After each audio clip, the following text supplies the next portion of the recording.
Welcome to the Bald Brad Show. It is Friday, February 2nd, and Joe Biden, good old Joey, is still the worst president in American history. Patriots, it's so great to be back with you on this fine Friday morning, wrapping up another week of this Biden administration, which means hopefully we are 1 week closer to this man being out of office. We got a nice, short, sweet episode for y'all today, and we're going to kick it off here regarding these NYPD officers that were beaten by these illegal immigrants, these migrants. And rather than keeping them behind bars for doing what you're seeing on the screen here, they just let them go. They're just back on the streets. They're not deported, you guys. They are just back out there living their life. And we have updates regarding what we covered yesterday with these migrants. And a matter of fact, more of them have been arrested. Another two suspects arrested in that beatdown of the two New York City police officers, the lieutenant and the officer the other day. This is pictures of the two other perpetrators being brought in for processing.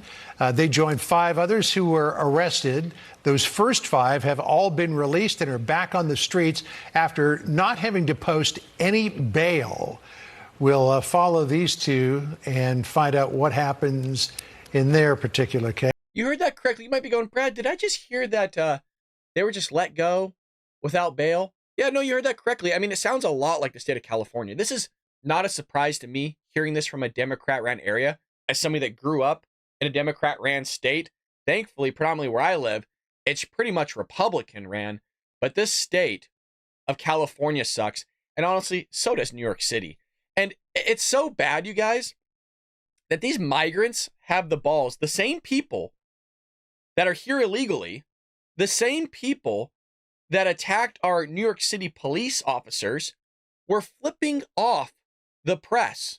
So illegal migrant flips middle fingers after being charged with attacking NYPD in Times Square. This is Biden's America, you guys.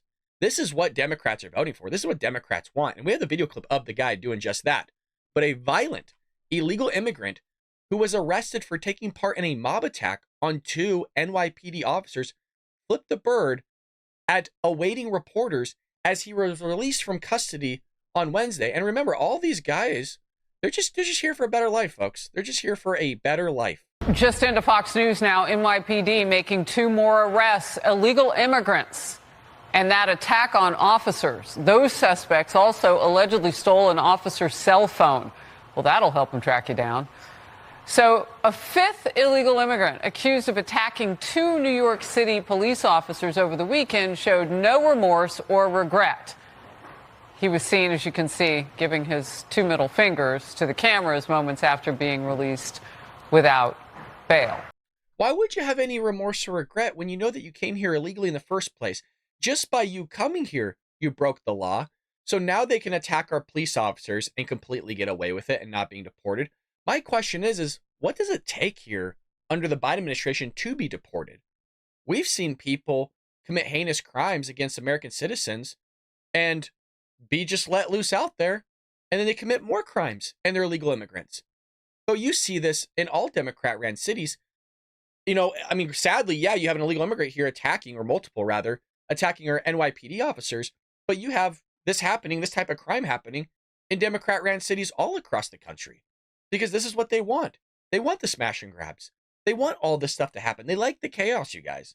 They love this lawlessness that's taking place in their own localities. And like I've always said, if they didn't like it, then they wouldn't keep voting for it. And what you see is the insanity like they saw in Chicago with Mary Lori Lightfoot. And rather than changing the insanity, they continue the insanity of voting for another lefty, Brandon Johnson. And they're just getting more of what Lori Lightfoot had. They don't understand it. I just, for me, I can't wrap my head around it. So finally, you have the governors of different states here recognizing this border crisis that's taking place and are backing Governor Greg Abbott here. And you got Florida Governor Ron DeSantis sending National Guard troops to assist Governor Abbott at the border. And he's sending 1,000 of them, which is great. And we need more of this from those other 25 governors that were supporting Governor Greg Abbott down there at the southern border as well. So DeSantis did this on Thursday, so just yesterday, and announced that he is sending National Guard troops from his state to support Texas Governor Greg Abbott's efforts to stop the influx of illegal immigration at the southern border. In a Thursday morning press conference, DeSantis announced that he's offering a battalion of up to 1,000 soldiers of the Florida National Guard to help secure Texas' border. A National Guard spokesperson said 100 troops are being sent initially. Quote, "We are going to join as Floridians to say that we need to stop this invasion at our southern border once and for all." And I love that DeSantis is stepping up to the plate because our own president's not doing it. And you might say, well, Brad, he's not my president. I don't look at it that way. Even though I didn't vote for the guy, never would. He's still my president. And I do pray for the man to make the right decisions, to not lead us into World War III. So I think we do need more of that. I understand the rhetoric on the show is very much targeting going after Democrats. But as I've always said, it's not the centrist Democrats. The centrist Democrats believe in our right to free speech. Our centrist Democrats themselves don't want this stuff. And you might ask, well, why would they still vote for Biden? Because they just don't like Trump that much, to be quite honest. So they're, in their mind, it's the lesser of two evils, which I understand that argument. But it's more of these progressive left Democrats that I'm speaking about, because the left is just an outgrowth of the Democrat Party. And I've said this time and time again, but I want to be more clear on the show that I'm not targeting all Democrats. I'm targeting the Democrats that vote for this crime. I'm targeting the Democrats that vote for illegal immigration. I'm targeting the Democrats that sit there and don't believe in your First Amendment rights. They don't believe in your Second Amendment rights. They don't believe in the inherent value of this country. They think this country is racist. They think this country is nothing but corruption. They think this country is just a bunch of capitalist free market losers, and they would rather have socialism replace capitalism. So that's the type of person I'm talking about when I'm describing Democrats. But again, the conversation too is Democrats are still voting for Joe Biden, and Joe Biden is allowing this stuff to happen by not executing the laws that are on the books as the leader of the executive branch, of which he swore an oath to do, to uphold the U.S. Constitution. He's not doing it. So thank God you got some governors here, like Florida Governor Ron DeSantis and Greg Abbott, doing their job because they took an oath and actually believe in a higher being of which they put their hand on the Bible to take that oath on. So you have that taking place. And speaking of Joe Biden, not wanting to uphold the Constitution, not sitting there worrying about our national security by locking up the border and making sure terrorists aren't pouring across, this dude sat there and leaked his plans to terrorists so they all left. Watch this. I mean, it's so... I made the joke last week that, oh, he just told them before he was going to bomb them, and so they all left, which was true. I mean, it was slightly, half truth, half a joke. There was reporting early on after the Houthis attacked us 127 plus times that when he did the initial bombing, yes, they were empty buildings. They're like empty military installations that were basically just cement. But he did attack some areas of which supposedly these Houthi leaders were in. But there was rumors that there was information given to those terrorists, and so they left the building. And the rumor out there was that the Biden administration notified them, or United States military notified them, hey, a bomb's coming, go ahead and get out of the building. Very similar to kind of what the Israelis do with Hamas so that they don't kill any citizens. Kind of that same ideology or tactic was taking place then. This is something possibly different. You have here the Iranian-backed terrorists responsible for murdering 3 U.S. soldiers and injuring dozens more in an attack over the weekend have started to evacuate their bases after President Joe Biden's administration leaked to the media. Yes, you heard this correctly. The Biden administration leaked to the media this week that they are going to be gearing up for a response by carrying out a sustained bombing campaign. The news comes after NBC News reported on Wednesday that U.S. retaliatory strikes would be a campaign that lasts weeks, according to U.S. officials. I was hearing somewhere, for some reason, 45 days is popping in my head, and I think that comes from a White House press briefing, but it was nothing that John Kirby actually confirmed. So I think I might be getting that number, hopefully correct, but don't, take it as a grain of salt. The officials went as far as to say that the U.S. would target Iranian targets outside Iran, and the campaign would involve both strikes and cyber operations. CBS News reported late on Wednesday that the terror groups that make up the Islamic resistance in Iraq, an Iranian-backed terrorist group, have evacuated their bases in Iraq and in Syria, fearing U.S. retaliatory strikes after Sunday's attack. A U.S. official further telegraphed America's forthcoming punches by telling ABC News that these are going to be very deliberate targets, deliberate strikes on facilities that enable these attacks. So it's basically saying, hey, wherever you're living, buddy, we're going to bomb it. So now that you've done this and you've taken, what has it been? 72 hours? Well, we're Friday right now, and this took place over the weekend. He's got a week, right? So he's just allowing these people to make the necessary moves, when what you should have done was just within 24 hours, not even that, within 12 hours, start bombing these targets. So you telegraphed all your moves. Even though John Kirby sat on the podium was like, well, I'm not going to sit there and kind of tell them exactly what we're going to do, which I get. Why is it taking this long? You know what I mean? My question is that if somebody's attacking you 127 times and you keep telling them to stop doing it, and you draw that line, which they actually did do at some point, wouldn't you have already had the intelligence beforehand to have targets already selected that if they did continue to go forward and not, call your bluff, that then you would just go bomb them to smithereens? But it's so, again, it doesn't surprise me that the Biden administration is doing this. The same people giving them $6 billion. This is the same party, again, that gave them under the Obama administration $1 billion and led for a pathway of the Iranians to get a nuclear warhead, which again wants to wipe you, and whether you're a Democrat or Republican, off the face of the earth. And for some reason, they will vote for this guy again. They want 4 more years of this stuff. We're not going to play the video, but they want 4 more years of this, you guys. And it gets tiring after a while. That you keep talking about a large swath of this country, and you don't have to, be a rocket scientist. You don't have to sit there and do a ton of research to see what's going on. Your retirement, you lost a ton of that under the Biden administration. 9.1% inflation. He bailed out of Afghanistan, of which our military died. You had people falling from the sky, these Afghanis falling from planes out of the sky. You just gave terrorists back an entire nation that was raping and pillaging entire sectors and just going after women. The list really does go on, right? You have massive crime happening all across the United States in Democrat-ran areas. Homeless is through the roof and continually gets worse in Democrat-ran areas. You have illegal immigrants attacking our police officers and Americans all across the country. You have 10 million people pouring across the country.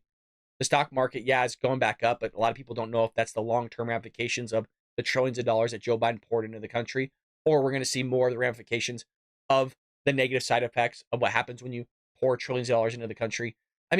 There's so many things that either have the potential of going wrong because of certain policies or things that Joe Biden instituted or did not do, that it's really head spinning. And it's really tough to kind of explain all the webbing that goes into what this administration has done and the long-term ramifications. Again, if the Iranians are spending $1 billion on terrorism a year and you just shored up $6 billion, the idea is that they're going to continue either putting more money than they normally would into terrorism, or you just prolonged their terrorist proxy groups, I don't know what the hell you even call it, future terrorist plans, I suppose, for the next 6 years. I guess that's how you could phrase it, but I think you understand what I'm talking about. So the Biden administration, it's just running this country into the freaking ground.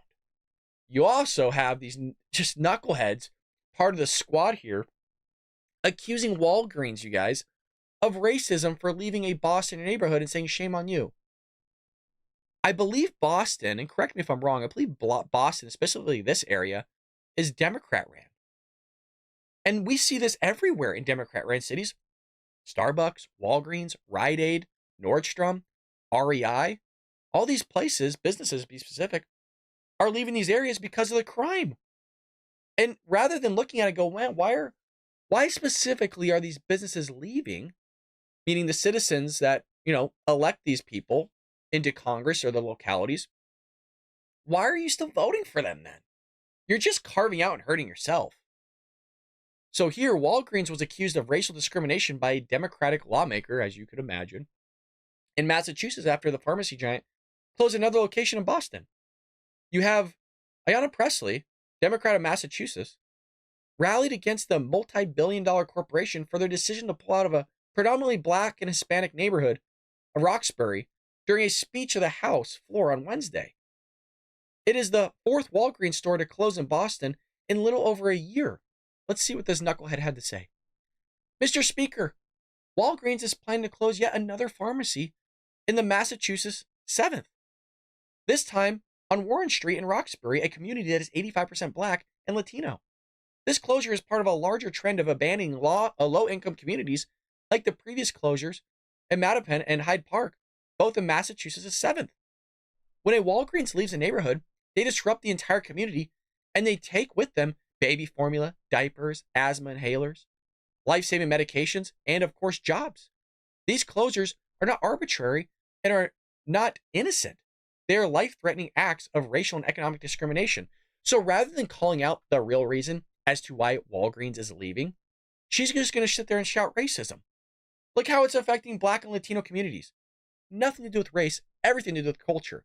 Because there's white communities that places are bailing as well because of the culture of crime that is taking place. So it has nothing to do with race. It has everything to do with somebody's culture. If you don't want this happening, then how about you stop the crime? How about you stop the homelessness? How about you stop the taxes? I mean, there's a solution to all this. This is basic economics, by the way. This is basic sociology. I mean, this is like what you teach in like foundational finance classes of what are the ramifications of allowing lawlessness to happen in an inner city. You carve it out. Why? Because businesses leave. And when businesses leave, what people could do then is jack up the prices even more because there's not as much as a supply as there is a demand. And so because there's a lot more demand for goods, because there's not a ton of businesses in the area, you can increase the prices. Furthermore, you have to increase the prices because if there's crime happening in your area, your insurance is going to go through the roof, right? The liability's through the roof. You got to pay for it somehow. So if that insurance goes up because of the crime and somebody doesn't want to take on that risk, well, it gets passed down to the consumer. You got to buy security guards. You got to buy security cameras. You got to buy all these things. They don't understand how this works. And so what happens? They would rather leave. Brad, well, that sounds like a very unrealistic example. No, it's not. Prime example, REI. REI spent $800,000 on security, and they couldn't figure the issue out. They're like, this, we can't do it. And that's just the security measures. That doesn't count the potential lawsuits you could have from employees for you going to work and not keeping your employees safe. So now you got a massive lawsuit that's gonna be way, way more than $800,000. But Democrats don't get that, you guys. And they keep electing them.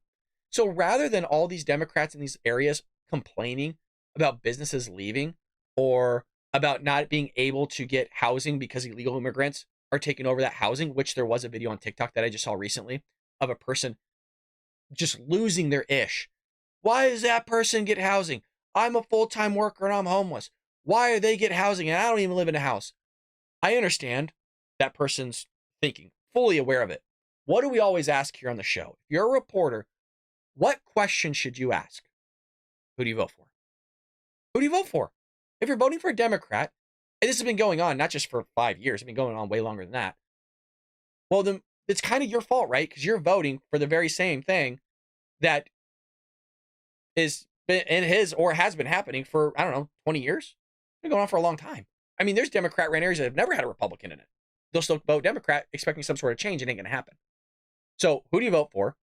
And then two, if it is a Republican, let me know, and I will talk about it on my show, as small as it is. I will ream that Republican because they should know better. And then, you know what? Hopefully we can have enough of a voice to expose that Republican for going, why are they allowing crime in their area? Why are you not supporting police? Why are you in a deficit? That's what we should be doing. If a Republican was pulling the shenanigans, I wouldn't keep voting for them, especially when it impacts you more. There's at least a conversation to be had here that a president doesn't really affect you as much as a mayor or a city councilman or your state representatives do than a president. Doesn't make sense. Your locality is going to affect you. The decision they make is going to affect you way more than usually a president does. I understand what Joe Biden's doing at the border. I understand it does affect people in localities as well, but I think you understand my holistic view, my bird's eye view of my argument that I'm making. Which, again, so not only do you have In-N-Out leaving, you have here Dennys is gone. Dennys closes only Oakland location after more than 54 freaking years over crime. So why is Walgreens leaving, you guys? Because of crime. Why did REI leave? Because of crime. Why did Rite Aid leave? Because of crime. Why did Starbucks leave? Because of crime. Interesting. Why is entire malls shutting down in San Francisco and Sacramento? Because of crime. And where does this all take place? Democrat-ran areas. The only Dennys diner in Oakland, California was shut down after 54 years due to rising crime, the company said this week. The location at 601 Edinburgh Road in Oakland is now closed permanently. The company said in a memo shared with these news outlets. Closing a restaurant location is never as easy or an easy decision or one taken lightly, the memo said. However, the safety and well-being of Dennys team members and valued guests is our top priority. Weighing those factors, the decision has been made to close this location. The sad thing is the location is due to crime, right? The crime is being exacerbated because Democrats don't want to sit there and prosecute the crime or arrest people for the crime because they shout racism or discriminations or some sort of disparities out there and all this other stuff, which we actually did cover during yesterday's episode about the new law that's being implemented in New York City. Yesterday's podcast was an hour and a half. I highly recommend you go check it out. There's a lot of goodies within there. It is long, but we go over a lot of stories and I think a lot of important ones. So you have this here, racism.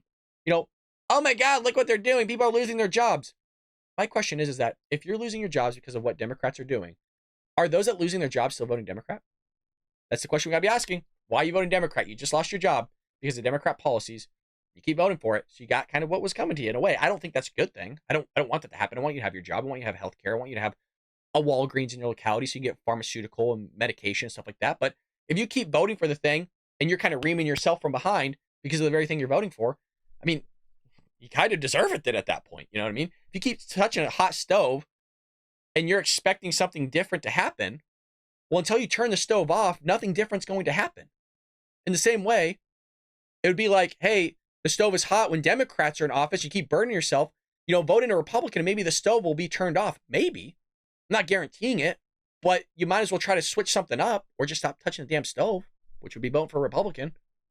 Staffers who worked at an Oakland location will be offered a position at other locations when they are available. Dennys offers its heartfelt thanks to the team members in the local community for their love of the Dennys brand. It's been a pleasure serving you. This is more of a PR thing. I mean, at the end of the day, do they really love their community for allowing the crime to be rise where they can't even actually open up anymore? And the reason why I brought up Dennys was because, again, the decision comes after West Coast burger chain In-N-Out recently announced it was closing in Oakland as well, which we covered here on the Bald Brad Show. So more locations closing, carving out inner cities, making things more expensive. And what are Democrats going to do, you guys? What are they going to do? Oh, yeah, you said it. Bigger shot racism. It's racism. So as I've mentioned, the Democrat Party doesn't want to actually take personal responsibility for the ideology. They don't want to take personal responsibility for all the negative things they're doing. It's just easier to shout discrimination, sexism, racism, bigotry, rather than actually just solving the problem. And the problem isn't so much either the politicians, it's the people voting in these politicians. And we make the same mistake on the Republican side of the aisle. We definitely vote in knuckleheads as well. Like Mitch McConnell needs to be out. Mitch McConnell is literally on the same track as Joe Biden. So if we're going to have Joe Biden for head not working, McConnell needs to be out as too. You're telling me there's nobody across America in these states that could sit there and rise up with their head on straight and actually be in Congress? I mean, the last time I really saw it, yeah, there's Jim Jordan. But Trey Gowdy, I believe Trey Gowdy of South Carolina was my number one guy, and Jason Chaffetz of Utah. Those guys had their head on straight. Here's the sad thing. They left Congress because they saw how dark it was. They saw how corrupt Congress was, and so they left. So we lost two good guys. They were advocating on behalf of the American people day in and day out that I actually trusted, which is saying a lot about me and politicians because I don't trust any damn politician. And those guys were hardworking men that we really needed in this country. And we lost them because of the corruption that's happening in D.C. So I hope you enjoyed this Friday episode. A little bit shorter, but hey, it's Friday, folks, and we got a show out nonetheless. Head over to baldbrad.com or the links in the description. We're back with Supernatural Saturdays tomorrow on Spooky Adventures. If you have been looking out for Supernatural Saturdays, folks, we have a whole second channel. Head over there. Link is in the description. We would love for you to subscribe and support us by watching those videos all the way through. And folks, I'll see you later here on the Bald Brad Show.